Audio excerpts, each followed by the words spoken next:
Olá, telespectadores da TV Assembleia. Começa agora mais um Frente a Frente, aqui comigo hoje a professora da UFAL, Elvira Barreto, ela que é vice-coordenadora do Núcleo Temático Mulher e Cidadania, bem como coordenadora do curso de especialização Gênero e Diversidade na Escola.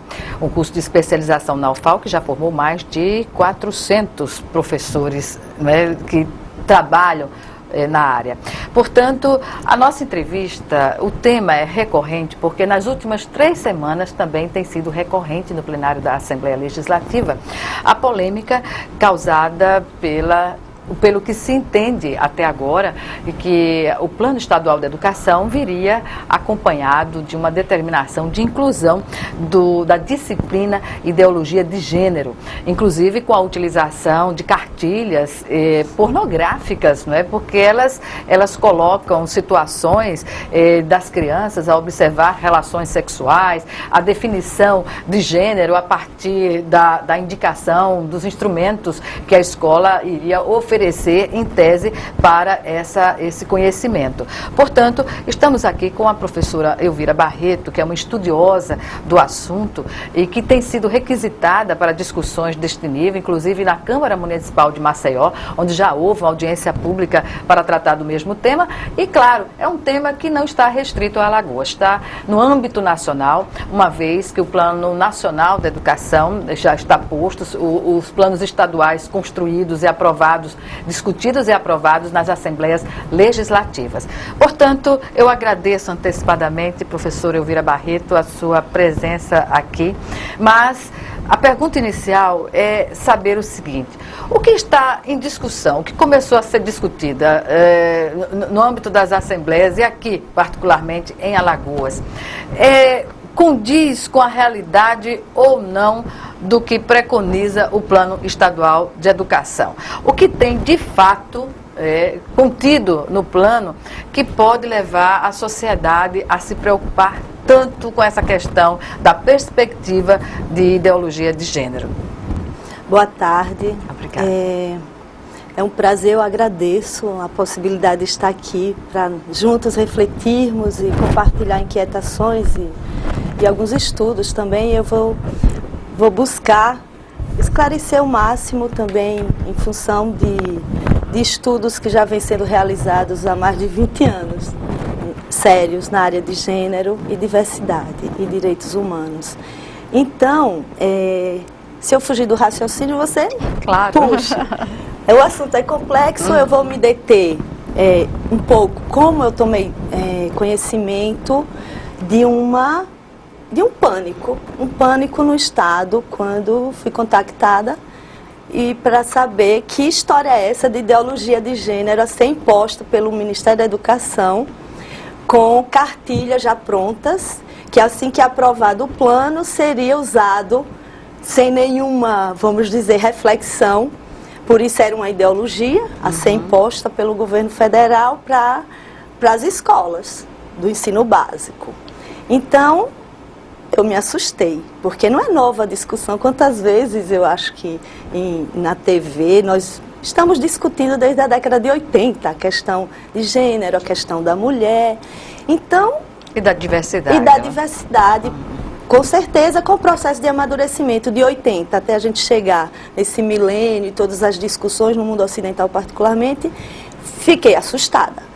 E fui buscar entender de onde veio, porque gênero nunca foi tão popular, né, no cotidiano das pessoas, na agenda das conversas, né?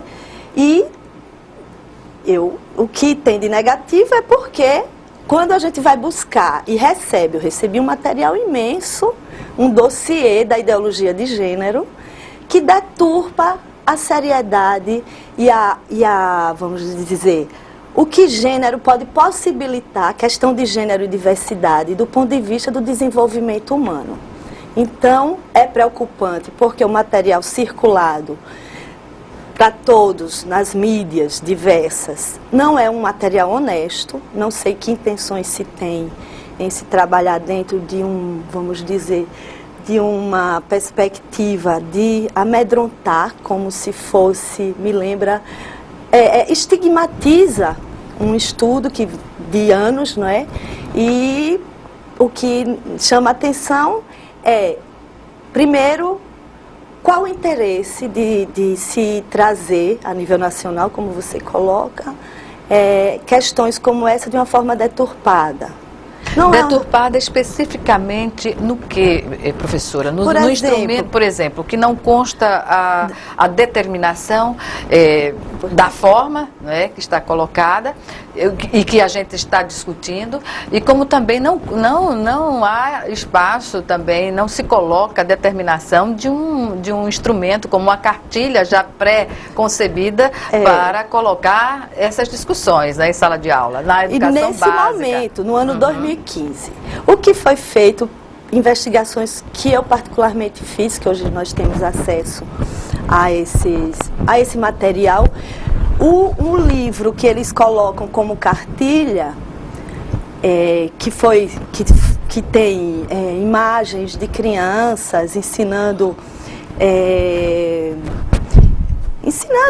práticas do campo da sexualidade e práticas sexuais, e nós buscamos ver, foi o que se tem um livro que não é do MEC, e aí é que a gente alega falsidade ideológica nessa socialização de desinformação. Não é um livro de uma editora privada, que eu vi nas mídias, que em 2006, em um dos municípios aqui do Nordeste, foi introduzido e foi suspenso. Quer dizer, o que eu gostaria que nessa oportunidade vocês entendam que a gente não quer ofuscar a realidade. Que é que a população de Alagoas tem informações fidedignas sobre o que realmente existe. Então, não existe cartilha, nem existiu. Existiu uma experiência, porque eu vi o livro lá na Câmara que mostrava, eu pedi para ver, me deixa eu ver o livro para ver se era do MEC mesmo, como dizem, e não é. E de onde surgiu? Aí foi em 2006, uma experiência que houve por inexperiência em um determinado município do Nordeste, parece que foi Pernambuco, se eu não estou enganada.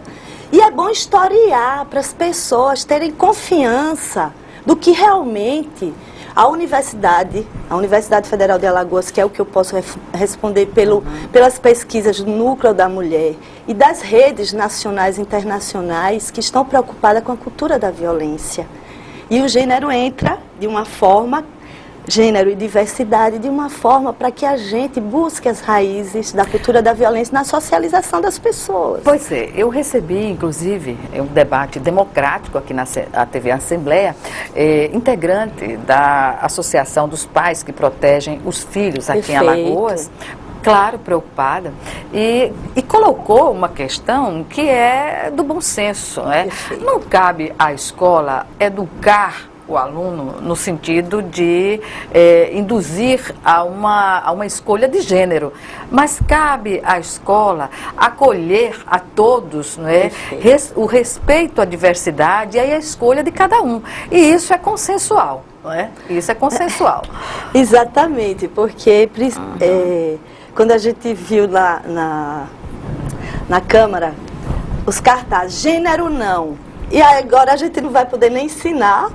Quer dizer que na gramática, né, tem o gênero masculino, o gênero feminino, e passou no senso comum de uma forma deturpada, que era uma bandeira para desconstruir o gênero, o que se teria no plano que foi entregue, o plano estadual, que foi o início da Celeuma, que foi entregue na Assembleia Legislativa, é uma versão preliminar para que todos participem, contribuindo, e não para que se crie uma polarização, favor, contra, não é isso. É um plano que foi entregue de uma forma preliminar para ser discutido, que é um plano imenso, que versa sobre questões de financiamento na educação, questões seríssimas do ponto de vista do analfabetismo. Nós somos sempre os últimos aqui no estado de Alagoas, no nível de alfabetização, né, o índice de alfabetização dos nossos jovens, nossas crianças, são temas seríssimos,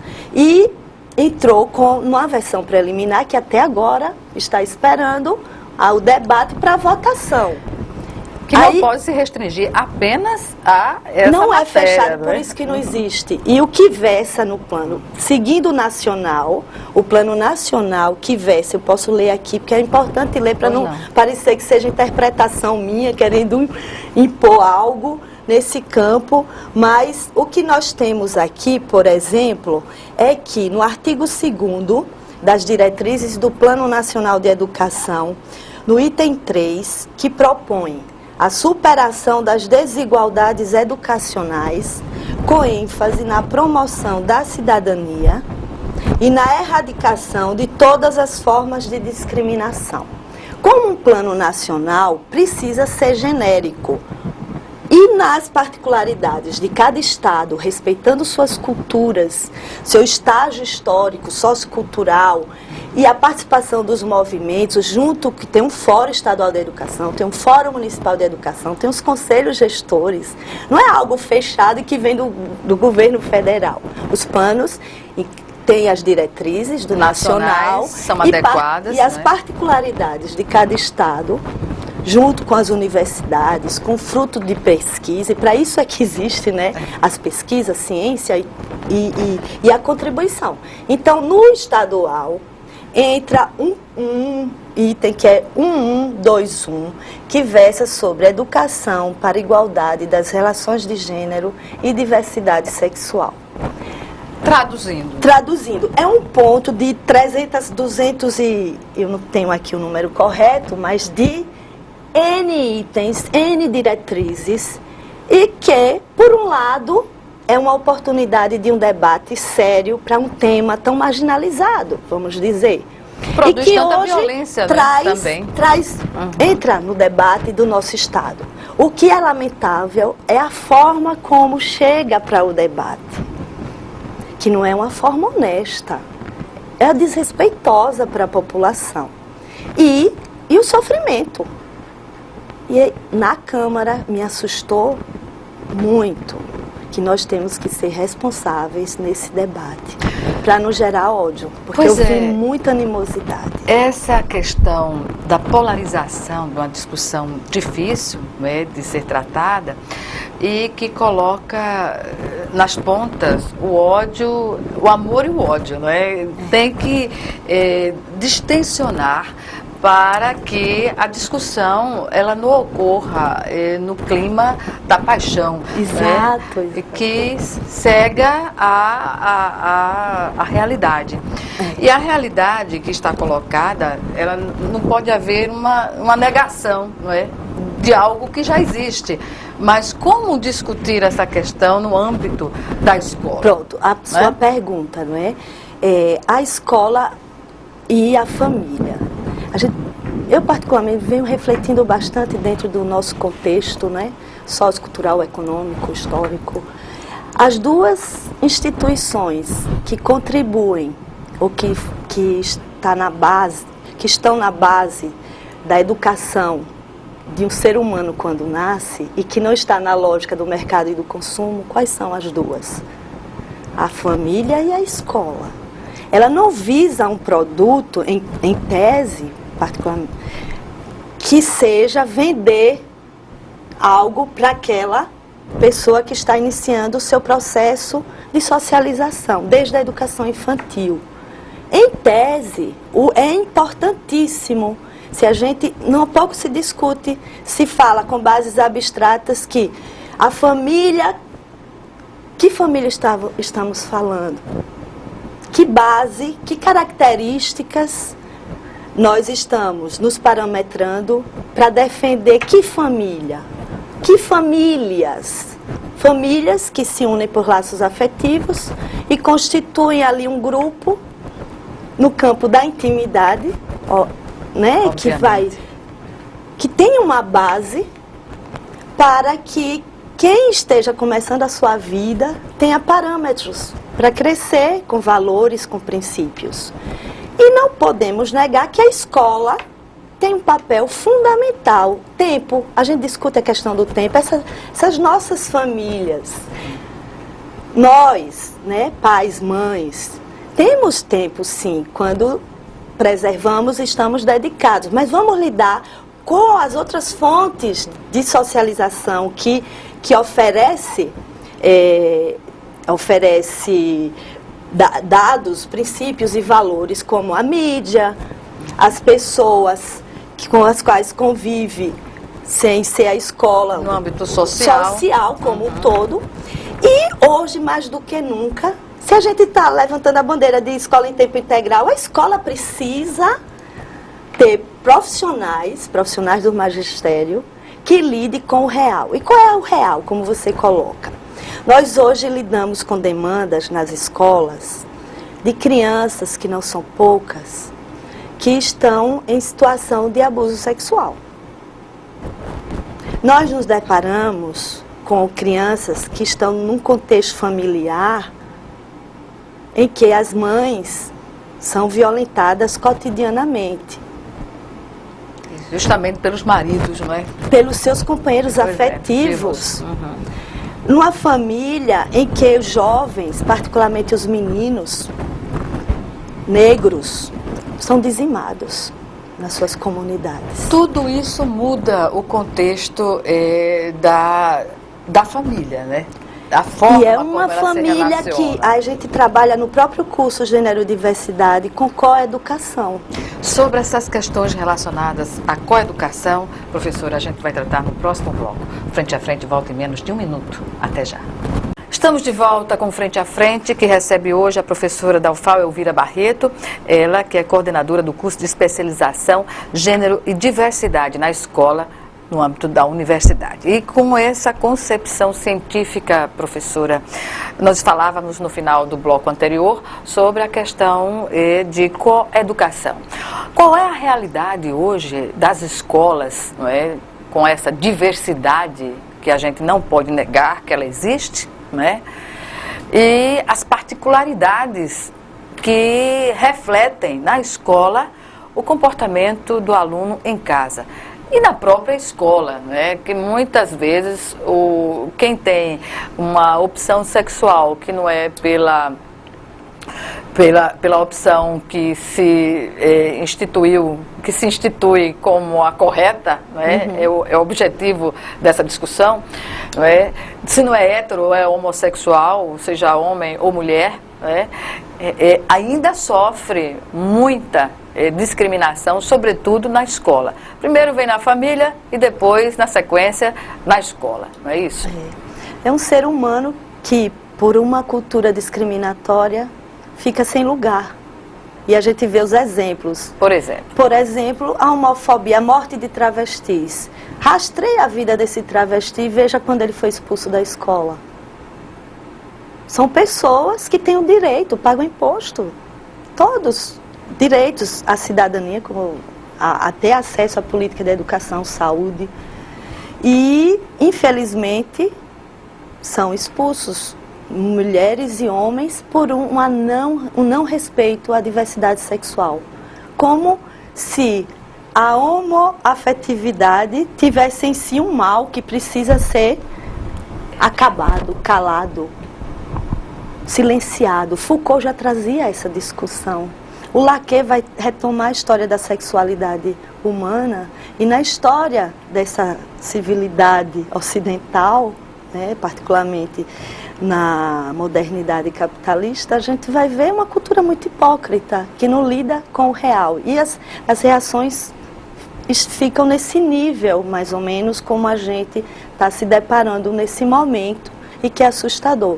Então, sobre a coeducação, há que ter, como sempre teve, parceria escola e famílias.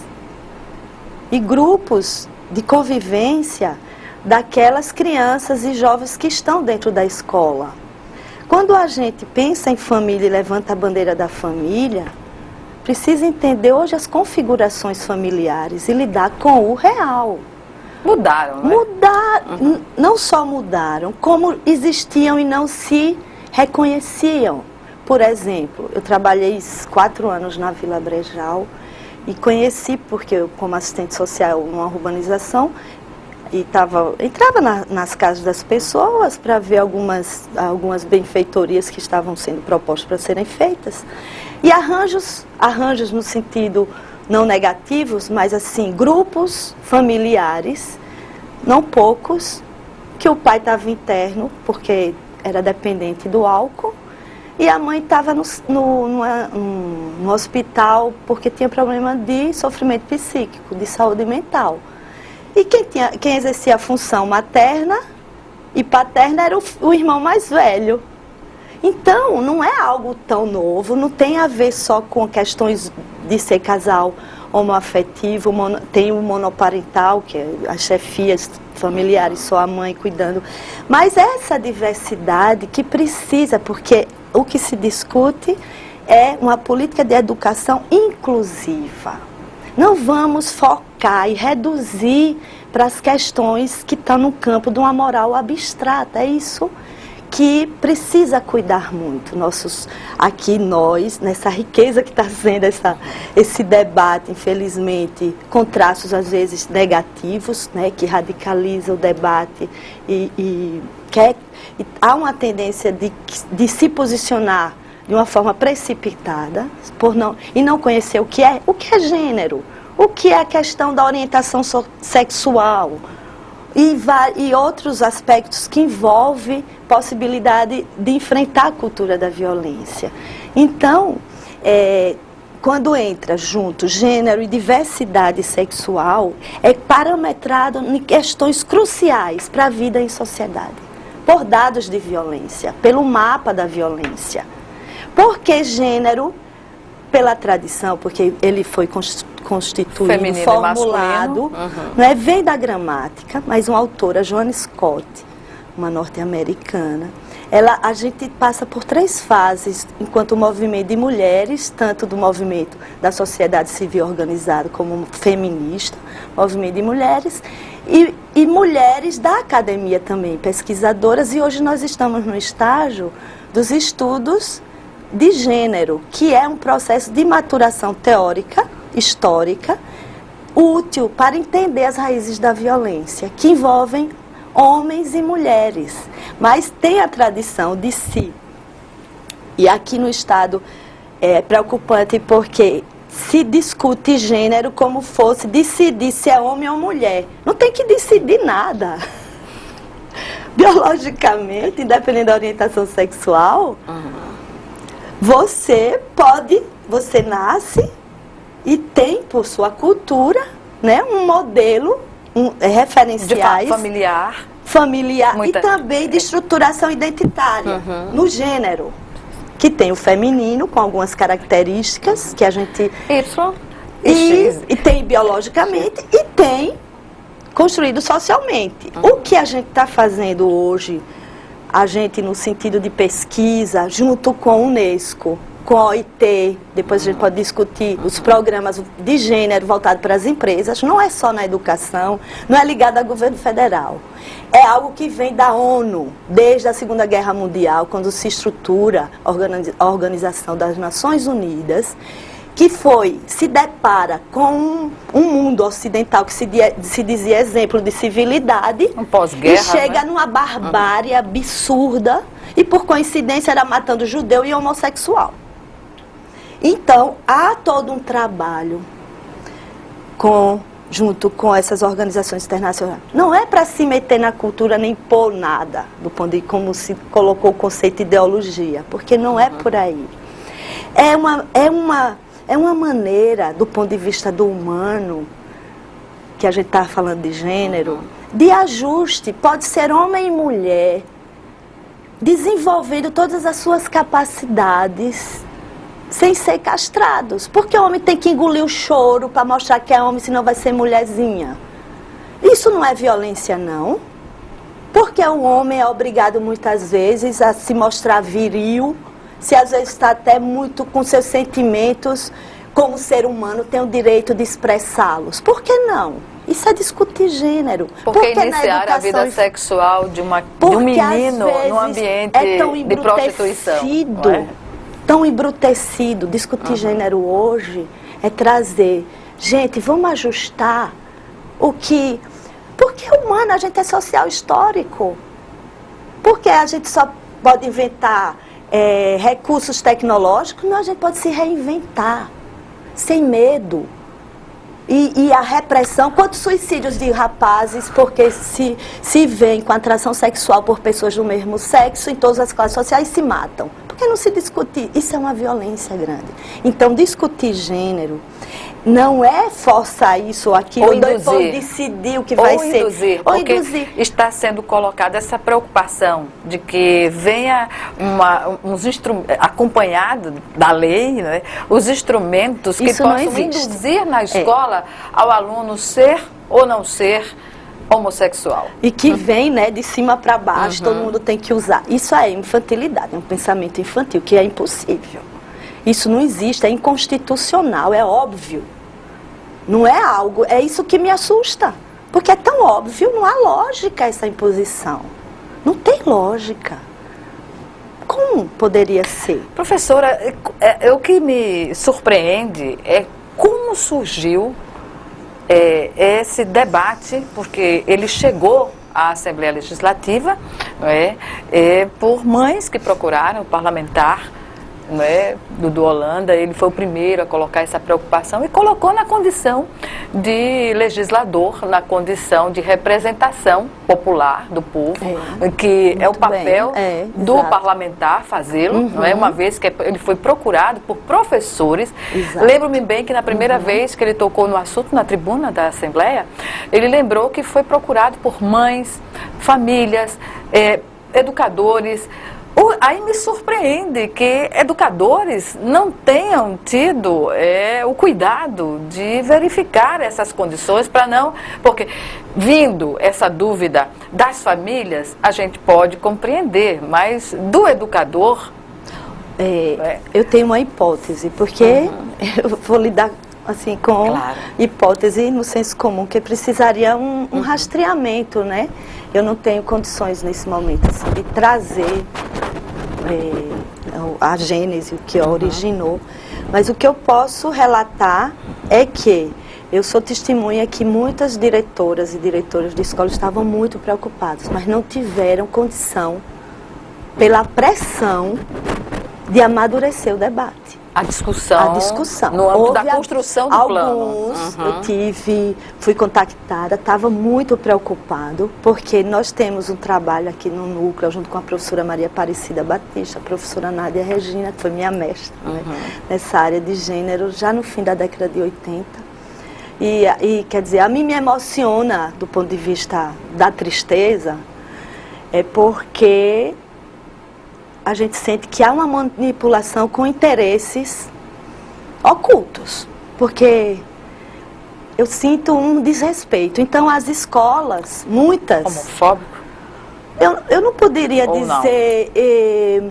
Porque, veja bem, se eu não tivesse nessa área de gênero, fosse uma engenheira, vamos dizer, com criança pequena... e que tivesse numa creche, ou no primeiro ano, ou no maternal, e naquela escolinha, as mães se juntassem, me mostrassem as cartilhas que eu vi. É para se preocupar. Terror. É terrorismo isso mesmo. Isso merece uma averiguação. É terrorismo. Eu fiquei... E as mães, eu conheço, assim, amigas da minha filha, com filhos pequenos, diziam assim, professora... E todos sabem que é a minha área de estudo. O que é que está acontecendo? E começa... Assim, eu estou em pânico, assinei um abaixo-assinado, foi tudo rápido, né? Um abaixo-assinado, porque eu não quero isso para o meu filho de maneira alguma. Eu disse, claro que eu também não quereria. Ninguém quer. Pois é. Mas agora a gente vai... Isso é que está se dando. Isso eu vejo de uma forma muito positiva, porque eu vejo que há um cuidado de trazer o debate. Na Câmara houve a coragem. E na Assembleia Legislativa também. E na Assembleia, também. Não é? Onde tudo começou, alguns parlamentares já conversaram, eu também procurei conversar, esclarecer, escrevi um artigo, socializei, mandei para alguns deputados, porque é o papel da universidade também, né? Esse auxiliar na auxiliar. E cada sociedade, sem nenhuma imposição ideológica, tem seu tempo histórico. E merece respeito. Professora, vamos chamar agora o nosso segundo e último intervalo. Já já o Frente a Frente volta.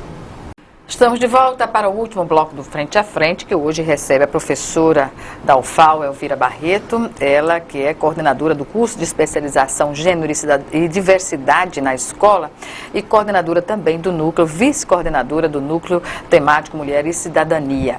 E nosso assunto ainda é, e vamos arrematar agora, né, a discussão sobre o Plano Estadual de Educação no que diz respeito à perspectiva da discussão de gênero na escola. E que gerou uma polêmica que continua e que a gente espera que na audiência pública da educação para a discussão do plano, essa discussão seja tão ampla e tão produtiva que se consiga a aprovação do plano dentro de uma concepção, não é, de bom senso e de tranquilidade, sobretudo para a população que vai ser a beneficiária do plano.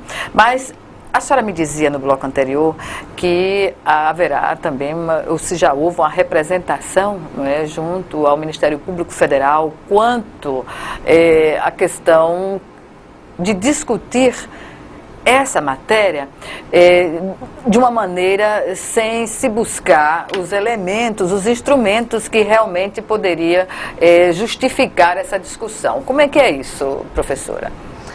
Gorete, demos entrada de uma representação ao Ministério Público Federal para averiguar falsidade ideológica e uso de imagens com pornografia infantil.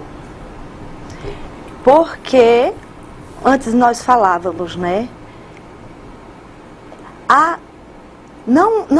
Ninguém tem o direito de gerar o que foi gerado aqui no Estado. Esse pânico, esse terrorismo. E qual a origem disso? Esse material que foi plantado nas mídias com uma dita cartilha, chamada cartilha, quando se apresentou, foi um livro que era de uma editora privada e não era do MEC. Então, falsidade ideológica com o Ministério da Educação, não é? E as imagens que diziam que o Ministério iria impor nas escolas ao ser aprovado o plano com a ideologia de gênero que não existe. Usando imagens e circulando com crianças. Se é criticado, porque está usando para usar como argumento para gerar o pânico. Então, o Ministério Público Federal, com essa entrada de representação, o que se espera é uma averiguação. Isso pode ter um componente político, professora? Pode-se acreditar nessa vertente? Um componente político no momento em que o governo federal está passando por um período difícil, de desgaste do ponto de vista também político? Pode ser, Gorete, pode ser sim, mas assim, porque é uma questão que mobilizou todo o país. É verdade, né? É verdade. Supostamente, isso aí eu não estou nem como agora sou eu, Elvira, falando do ponto de vista cidadão, como cidadã, né? Tudo indica que há interesses políticos partidários e religiosos e que pode prejudicar o quê? 10 anos de uma política de educação. E é esse alerta que a gente... De convivência, de aceitação, de respeito. E aí é o coração da discussão do ponto de vista que a gente entende responsável.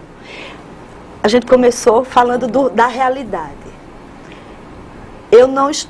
A realidade mostra que Alagoas é o segundo estado com mais mortes de mulheres por seus parceiros afetivos, denominada violência contra a mulher.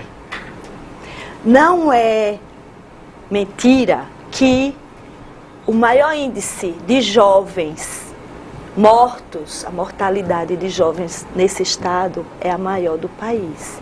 Maceió, a capital mais violenta do Brasil. Maior índice de analfabetismo. Não se tem dados a respeito do índice. Outro dado que estamos na linha de frente é a homofobia.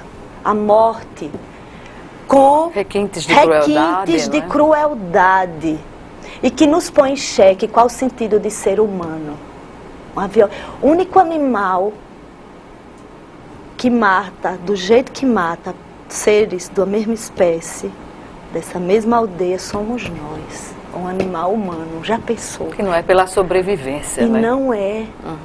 É por bases que, quando se discute gênero e diversidade, tem a ver com oportunidades e desafios para o que eu dizia anteriormente.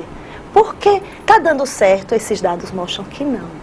A desigualdade de gênero, a desrespeito à diversidade étnico-racial, a diversidade sexual, a diversidade religiosa gera intolerância e nos põe em xeque.